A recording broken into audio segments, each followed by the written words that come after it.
को तोड़ा है और न ही हमारी यह विस्तारवादी नीति है। न हमने किसी देश की संप्रभुता को तोड़ा है और न ही हमारी यह विस्तारवादी नीति है। वसुधैव कुटुंबकम केवल संकल्पना ही नहीं, यही हमारी व्यवहारवादी नीति है, रीति है, प्रतीति है।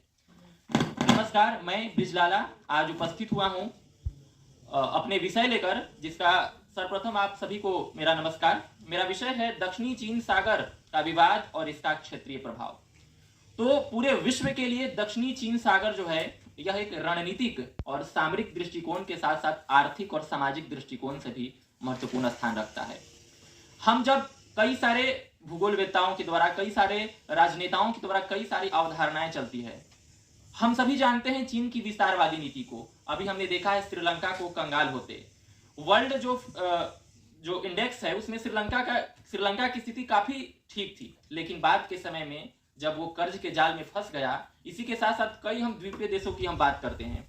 हम चीन की उस विस्तारवादी जो हाल ही में एक मैप जारी किया गया था, जिसमें से भारत के भी कुछ क्षेत्रों को और साथ ही साथ फिलीपींस के कुछ क्षेत्रों को और इंडो पैसिफिक दृष्टिकोण से जो दक्षिणी चीन जो महासागर है काफी अहम स्थान रखता है। इंडो पैसिफिक के साथ साथ आसियान देशों के संपर्क भी इन देशों में बहुत जो है प्रगाढ़ पैमाने में है। तो हमें इस दक्षिणी चीन सागर का प्रभाव न सिर्फ चाइना और भारत के लिए है, अपितु पूरे विश्व के लिए है, खास करके पश्चिमी दुनिया के लिए भी, क्योंकि अधिकतर व्यापार जो है इस माध्यम से भी होते रहता है। और साथ ही साथ हम इसमें इंडो पैसिफिक की बात कर लें या आसियान देशों की बात कर लें, आसियान देशों ने भी इस पर अपनी समय समय पर अपनी जो विरोध दर्ज करवाया है कि जो दक्षिणी चीन सागर में जो चीन का बढ़ता हस्तक्षेप है उसमें उसका जो गैर हस्तक्षेपवादी जो रवैया है, यानी हस्तक्षेप उस मामले में भी करता है जिस मामले में उसकी सीमा जो है मतलब उसमें सम्मिलित नहीं हो पाती, तो ये उसके दृष्टिकोण से काफी खराब एक गलत सोच है और गलत नीति है। मैं उस बात को भी यहाँ रेखांकित करना चाहता हूँ कि अलग अलग वैश्विक सम्मेलनों में चाहे चीन को भारत को अस्थायी सदस्यता देने की बात की जाए या कुछ वैश्विक सम्मेलनों में इसको बढ़ावा मिलता है, उसमें भी अड़ंगा डालने की जो यह नीति है, यह खासकर जो दक्षिणी चीन सागर है उसी के साथ साथ पूरे विश्व के लिए एक समस्या के रूप में उभर रही है।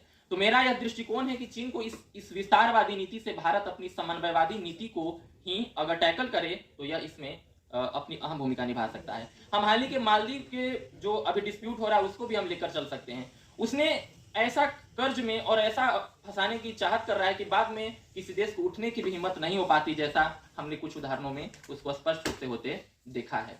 इंडो पैसिफिक या आसियान हो गया या ग्लोबल साउथ की आवाज के रूप में जो भारत उभर रहा है, इसके लिए भी जो चाइना जो है अपने आप में एक महत्वपूर्ण एक विरोधी के तौर पर अपनी भूमिका को निभा रहा है। धन्यवाद।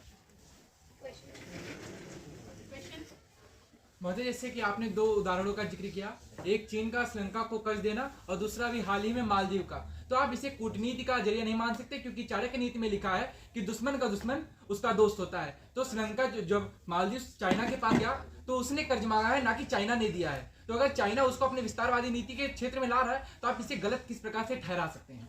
आपका प्रश्न के लिए धन्यवाद। जैसा कि हम सभी जानते हैं कि वैश्विक जो संधि होता है या वैश्विक जो सम्मेलन होता है या वैश्विक रिश्ते होते हैं वह अल्पकालिक होते हैं। आज हमारा कुछ ऐसे देश होते हैं जो हमेशा के लिए मतलब दोस्त होते हैं, तो उसको अतीत में झांकना चाहिए कि किस देश ने हमें किस समय में क्या सहायता दी थी। सही बात है कि चाइना उसको मदद दे रहा है और वो ले रहा है, लेकिन इसके दीर्घकालिक प्रभाव से वो अवगत नहीं है। हम श्रीलंका की बात को ले रहे हैं क्योंकि श्रीलंका ने उससे मदद लिया था। जाहिर सी बात है किसी देश के पास संसाधन नहीं होंगे तो वो मदद लेगा, लेकिन उसको अपने सच्चे मित्र और अच्छे मित्र की भी फर्क होनी चाहिए। अगर मान लीजिए कोई मित्र है, ठीक है, मदद कर रहा है, लेकिन उसका उद्देश्य क्या है ये मायने रखता है कि अगर हमारा उद्देश्य सही है तो मदद लेना कौन सी मतलब कोई खराब बात नहीं है। तो मेरा जवाब ये है। उत्तर के लिए धन्यवाद।